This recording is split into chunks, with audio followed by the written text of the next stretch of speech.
Hello, thank you so much for the kind introduction and for the invitation. It's a pleasure to speak here today after so many wonderful speakers, and I'm very much looking forward to explaining a bit more about what's really missing in this developing quantum ecosystem and how we can build software that empowers collaboration between hardware and software. Um, and I want to start with this picture of slightly ugly but very significant equipment. This is the arithmetic logic unit of the AZTEC. The AZTEC was a very early computer built here in Cambridge, which ran its first program in 1949. It was a bit clunky and filled a lot of rooms, but was thanked in 3 Nobel Prize speeches, hugely significant for science. And another reason it was very significant was that it was one of the first computers that separated software from hardware. So it was a stored program quantum computer, not quantum computer, classical computer, that allowed programmers to program the computer without having to manually switch any cables or adjust the hardware. This is really a prerequisite for an ecosystem to develop, that we have the separation of software and hardware. And the basis for everything we as man and womankind have achieved since 1949 in computing, including the way I'm connected with you today, the internet and this wonderful software that all of this video conferencing, etc., is based on today. So I want to speak now a bit about how this is working out in quantum computing. And let's take the UK as an example, the UK ecosystem. Well, that's where I'm from, but it's also a wonderful ecosystem, which includes Alana and the wonderful people at Oxford Quantum Circuits, who you've just heard from, but also a host of other quantum hardware companies, which you see here on the left-hand side. And the UK is blessed in the sense that all the major qubit technologies, the major ways of building qubits and quantum hardware are represented.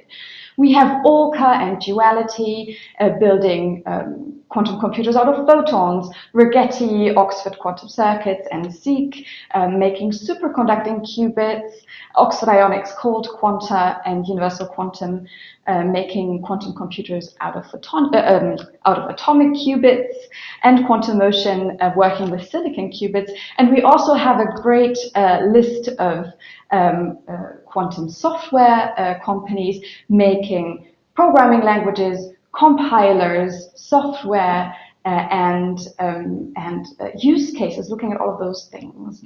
But currently, it is hard for those two groups to collaborate because this AZTEC step, the step that AZTEC did in separating software and hardware, is missing. So let me introduce you to two people, to two characters that are real. One is our friend and collaborator, Tom Harty, the CEO of Oxford Ionics. And his expertise is really in building the best qubits that he can build, in working with the equipment in the in the lab with lasers and instruments, shaping the pulses that rotate the qubits to make an operation with the best shape possible to get the best out of his qubits. And the next person I want to introduce you to is my colleague Ophelia. She's a brilliant quantum algorithm developer working at Riverlane. And she, the way she thinks is in gates. So she assumes that Tom Harty already knows how to do all of these operations with very, very high quality. And she then strings all of those operations together in what we call a circuit, in a sequence of operations and measurements that implement a quantum algorithm with a specific use case. So these are two very different languages that they speak. So what happens if these two try to collaborate? The example I'm taking here is with AZTEC, so it's one of our collaborators. They are very interested in drug discovery, in particular in covalently bonding drugs. So Ophelia talks to AZTEC and translates one of their chemistry problems into a quantum algorithm that potentially can solve this problem faster. And she makes her sequence of gates.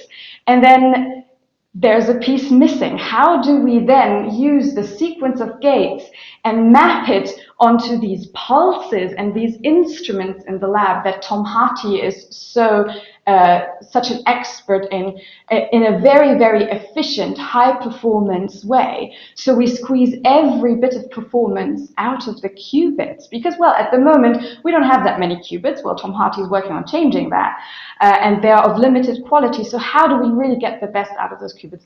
There's currently no tool for that. And what's more, so Tom Harty knows how to best get the best out of his own qubits, but then Ophelia will want to try to run the same algorithm on many types of quantum hardware to see which is best, or to see how the algorithm behaves. And this portability is currently impossible. And in particular, it's impossible when combined with high performance, with wanting to really map this algorithm onto the quantum computer with high performance. And now I'll explain in a bit more detail why this is so hard. As you've heard already today, these qubits are pretty fickle. These qubits are very, very capricious, and they tend to misbehave at the slightest disturbance. So in order to have a qubit, get a qubit, and keep it alive, and then perform operations on the qubit, we need a whole life support system for this qubit, a whole room full of lab equipment that you see here on the right-hand side. So in that sense, quantum computers are very, very different from classical computers, where you can assume that your transistors are generally well behaved. So in this life support system consists of a lab computer where you define your program or your experiment. Then you have a bunch of local computers. They're very small, very powerful, but hard to program local computers, very fast, that then control your instruments. And these instruments then send signals to the qubits to rotate or to do a specific operation. So when we map an algorithm onto a quantum computer, what we mean is we have to map the algorithm onto this whole life support system. And this is pretty hard.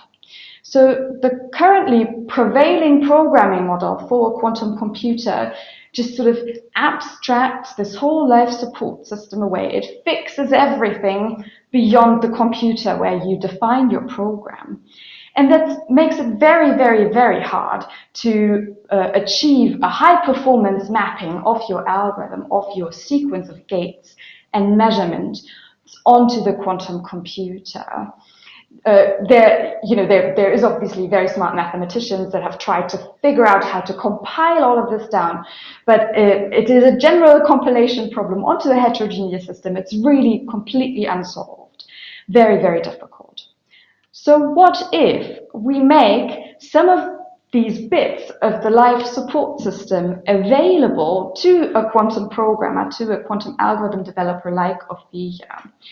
So I've shown you one local computer in previous slides. Actually, if you want to scale a system, there will be many local computers.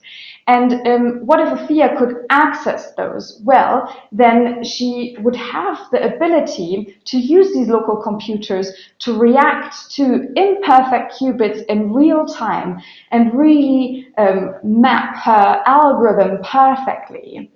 And try to use and squeeze the best out of the qubits, the best that she can.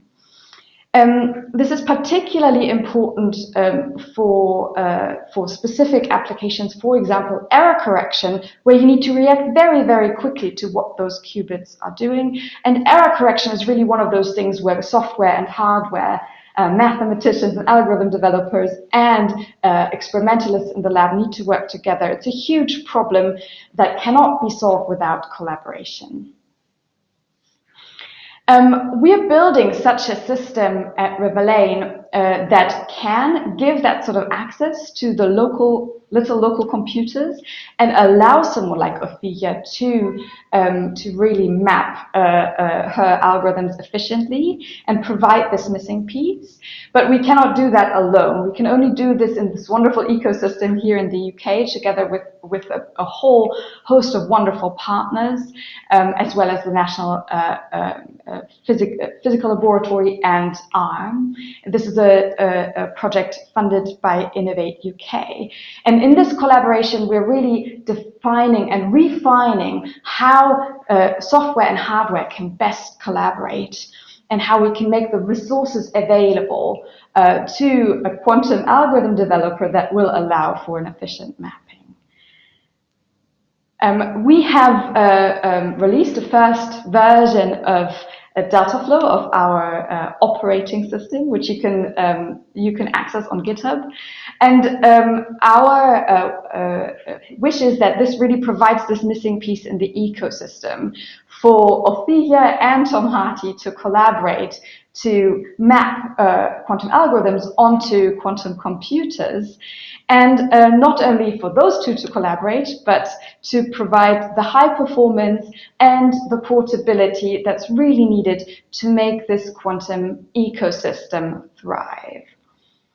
Thank you very much for your attention.